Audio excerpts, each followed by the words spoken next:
Happy Independence Day to my fellow panel members and all the viewers. మీకు కూడా happy independence day అండి. So Modi ప్రకటించిన సప్తధార పైన మీ అభిప్రాయం ఏంటి నుమాన్ గారు? అలాగే ఇది ఎంతవరకు వర్కౌట్ అవుతుందని మీరు అనుకుంటున్నారు? Okay, so let me start with the Red Fort speech of Narendra Modi garu వారు ఏదైతే ఈరోజు మాట్లాడారో ఆ స్పీచ్ ఎలా ఉంది అని అంటే అబ్బా జబ్బా డబ్బా అన్నట్టుగా ఉంది. ఎలా ఉంది అని అంటే వారు మాట్లాడినటువంటి జుమ్లే బాజ్ అని చెప్పేసి మరొక్కసారి మనకి అర్థమవుతుంది. ఎందుకు చెబుతున్నాను అని అంటే క్రిటిసిజం అని చెప్పేసి నేను కాంగ్రెస్ పార్టీకి స్పోక్స్ పర్సన్గా ఉన్నాను కాబట్టి నేను క్రిటిసైజ్ చేయడం కాదండి. డేటాతో పాటు వారు ఏం చేశారు 12 సంవత్సరాలు ఈరోజు 13 సంవత్సరాలలో వారు తీసుకెళ్తున్నారు కాబట్టి 13 years of his ruling what have you achieved అని చెప్పేసి ఒక్కసారి మనకు చూసుకుంటే నేను చెప్పినటువంటి మాట కరెక్ట్గా సూట్ అవుతుందని చెప్పేసి మీరు చెప్తారు. వారు దాంతోపాటు ఇద్దరు కూడా analyst as well as BJP spokes person మాట్లాడిన దానికి కూడా నేను సమాధానం చెప్తాను. కైండ్లీ డు నాట్ ఇంటరప్ట్ మీ. వారు మాట్లాడుతూ 7 ఇంజిన్స్ అని చెప్పేసి చెప్తున్నారండి. సప్తధార అని చెప్పేసి అంటున్నారండి. కంట్రీ అనేది సప్తధారాల ద్వారా నేను ఎకానమీని మనం రన్ చేయాల్సిన అవసరం ఉంటుంది అని చెప్పేసి వారు చెప్పేటువంటి మాట చాలా బ్రహ్మాండమైన మాట. ఒక ఇంజిన్ సరిపోతుందండి ఒక వెహికల్ మూవ్ చేయాలి అని అంటే. 7 ఇంజిన్స్ అవసరం లేదు. సరే 7 ఇంజిన్స్ పెట్టారండి కానీ వెహికల్ అయితే మూవ్ అవ్వాలి కదా. వెహికలే మూవ్ అన్నప్పుడు 7 కాకపోతే 70 పెట్టుకోండి.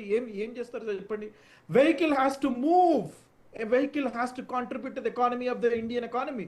అది కాంట్రిబ్యూట్ చేయనంత కాలం మీరు 7 పెట్టుకోండి 70 పెట్టుకోండి ఏమీ లాభం లేదు. ఎందుకు చెబుతున్నాను అని అంటే ఎంఎస్ఎంఈలు అనేవి 2020 నుంచి 2023 మధ్యలో 24,380 ఎంఎస్ఎంఈలు మూతబడిపోయినాయి.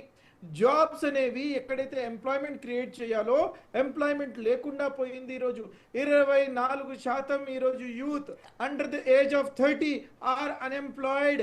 వారు చేసేటువంటి ఊబర్ కానివ్వండి, ఓలాలు కానివ్వండి, జొమాటోలు కానివ్వండి, బ్లింకిట్లు కానివ్వండి, వీటివి కాదండి. They are not the contribution to the Indian economy. Please understand.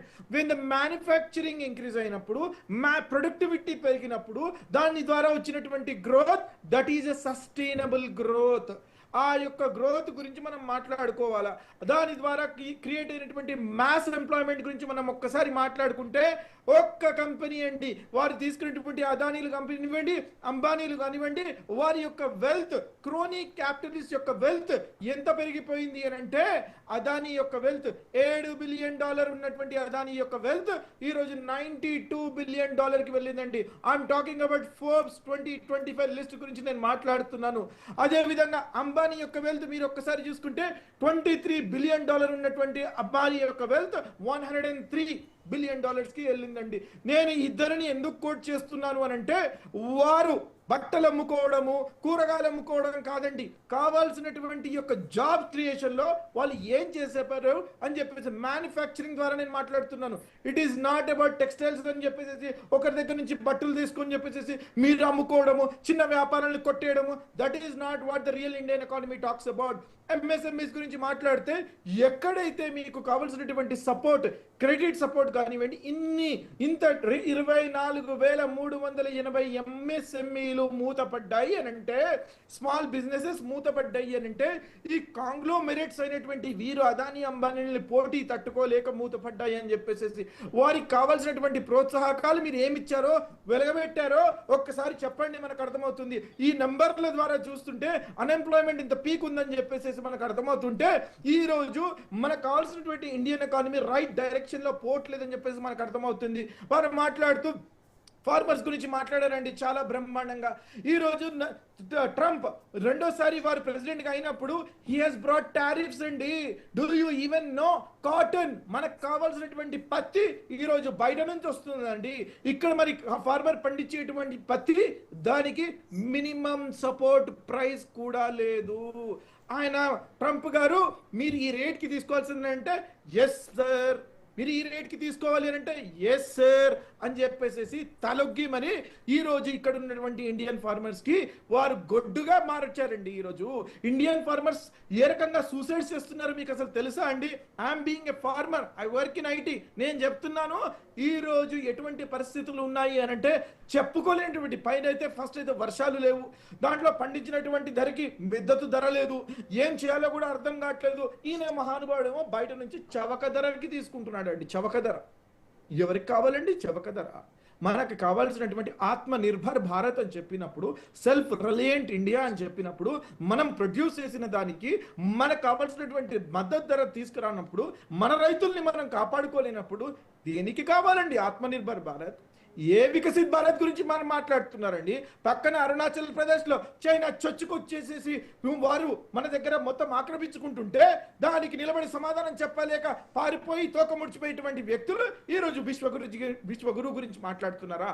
పేపర్లో కాదండి, మీ నీడ్ ద డెలివరీ 13 years అయిపోయాయి. మీకు చెబుతున్నానండి, 10 years అయిపోయింది, 13 years అయిపోయిన తర్వాత ఈ రోజు మోదీ గారు రెడ్ ఫోర్ట్ మీద ఇచ్చినటువంటి ప్రసంగం తర్వాత 10 మీరు చూడండి ఢిల్లీ మెట్రోస్ లో రిజైన్ మోడీ అని చెప్పేసి ప్రతి ఒక్క భారత యువత జెన్జీ ఈ రోజు అడుగుతుంది. ఎందుకు? ఏ జుమ్లేబాజ్ నహీ చాహియే హమ్కో, హమ్కో చాహియే డెలివరీ, హమ్కో చాహియే జాబ్, హమ్కో చాహియే జాబ్ అని చెప్పేసి అడుగుతున్నారండి. ఈ రోజు యువతకి కావాల్సినటువంటి ఆ యొక్క ప్రోత్సాహకాలు మీరు ఇవ్వకుండా మీరు మాట్లాడేటువంటి మాటలు. R&D గురించి నేను మాట్లాడుతున్నా, మిత్రులు చాలా బ్రహ్మాండంగా మాట్లాడారు. R&Dలో మేము ఈ రోజు మిలిటరీకి కావాల్సినటువంటి సపోర్ట్ ఇక్కడ మేము ఇన్ హౌస్ డెవలప్ చేస్తున్నామని చెప్పేసి what have you given for the R&D అండి? 0.6% you have given to R&D. Do you even know Chandrababu Naidu గారికి మీకు సపోర్ట్ చేయదలుచుకుంటే మీ ఇండియాలో ఉన్నాడు కాబట్టి, మీకు ఆక్సిజన్ అందిస్తున్నాడు కాబట్టి మీరు ఆయన భజన చేయండి, మాకు ఇబ్బంది లేదు. కానీ టెక్నాలజీ ఈ రోజు ఇండియాకి ఫస్ట్ తీసుకొచ్చినటువంటి వ్యక్తి ఎవరైనా ఉన్నారని అంటే అది Rajiv Gandhi. My boss Sam Pitroda, I'm proud to say that I work with him అని చెప్పేసి ఈ రోజు మీరు నేను ఈ రోజు టెలిఫోన్ యూజ్ చేస్తున్నాము అని అంటే it is because of Sam Pitroda. It was in the 1980s IT revolution ని తీసుకొచ్చేసేసి ఈ రోజు టెలికాం రివల్యూషన్ తీసుకొచ్చేసేసి టెలికాం ఇన్వెంటర్ గా ఎవరైనా ఉన్నారని అంటే the leadership of Rajiv Gandhi గారు, ఇట్ వాజ్ శామ్ పిట్రోడా. నేదురుమల్లి జనార్దన్ రెడ్డి గారు చీఫ్ మినిస్టర్ సైబర్ టవర్స్ కి పునాది పడింది. మీకు కావాల్స్తే మీరు భజన చెయ్యదలుచుకుంటే మీరు పోయి చేసుకోండి, మాకు ఇబ్బంది లేదు అని ఏం చేసినాడని చెప్పేసి నేను తెలుసుకుంటున్నా. ఏం చేసినాడని చెప్పేసి చంద్రబాబు నాయుడిని మీరు ఇంత ఆకాశానికి ఎత్తుతున్నారు. నాకేం అర్థం అవ్వట్లేదు. Why are you doing all this? For who? For what? ఈ రోజు విద్యార్థులు చనిపోతుంటే, సూసైడ్లు చేసుకొని చనిపోతుంటే దాని గురించి మాట్లాడే సోయి లేదు. నారాయణ గురించి మాట్లాడుతున్నారు. అదే నారాయణ ఈ రోజు ఆ పక్కన ఉన్నటువంటి రాష్ట్రంలో కీలక నేతగా ఉన్నాడు కదా, ఆయన కదా ప్రభుత్వం నడిపించేటువంటి వ్యక్తి. మరి ఆ నారాయణ గురించి మీరు మాట్లాడుతున్నారు. ఆయన ఈ సంస్థల్ని బంద్ చేయాలని చెప్పేసి మరి మీ మిత్రపక్షమైనటువంటి టీడీపీ గారికి చెప్పండి. ఎందుకు చెప్పరండి మీరు? This is what I'm saying, this is why I call it as అబ్బా జబ్బా డబ్బా అని చెప్పేసి. ఇది బంద్ చేయండి, ఇది బంద్ చేయండి. శౌచాలయం ఇందాక అనలిస్ట్ గారు నేను చాలా బ్రహ్మాండంగా మాట్లాడతారేమో అనుకున్నాను. వారు కూడా ప్రభుత్వానికి డబ్బా కొడతారని చెప్పేసి నాకు అర్థం కాలేదు. వారు మాట్లాడితే ఏం చెప్పారండి? శౌచాలయాలు కట్టేశారని చెప్పేసి. What are you talking sir? You're uneducated person. శౌచాలయం బాత్రూమ్ లో అంటే కట్టేది, బాత్రూమ్ లో అండి కట్టేది. It is the 80th year. You are talking about bathrooms అండి. Please make sense when you are talking. Please talk about the American data. Please talk about the crony capitalism. Please talk about the manufacturing jobs. Please talk about the productivity. Please talk about the job and employment. దాని గురించి మీరు మాట్లాడండి. మాట్లాడకుండా మీరు ఈ రకంగా మాట్లాడము, మీరు డబ్బాలు కొట్టడము మేము చూస్తూ ఊరుకుంటామా? No, we want answers. Shravan గారు మీరు సమాధానం చెప్పండి. నిర్మల్ గారు అడిగిన క్వశ్చన్. ఈ రోజు 88th year లో మనం ఉన్నామంటే మనకు కావాల్సినటువంటి గ్రోత్ గురించి మనం మాట్లాడాలి. Dollar is 96 rupees. What are you talking about? టాయిలెట్లు కూడా కట్టుకోలేని దౌర్భాగ్య స్థితిలో ఓకే నిర్మల్ గారు శ్రవణ్ గారు ఆన్సర్ ఇస్తున్నారు, వినండి ఒకసారి. సంవత్సరాలు పరిపాలించి టాయిలెట్లు కూడా కట్టలేని దుస్థితిలో దేశాన్ని వదిలేటువంటి దరిద్రం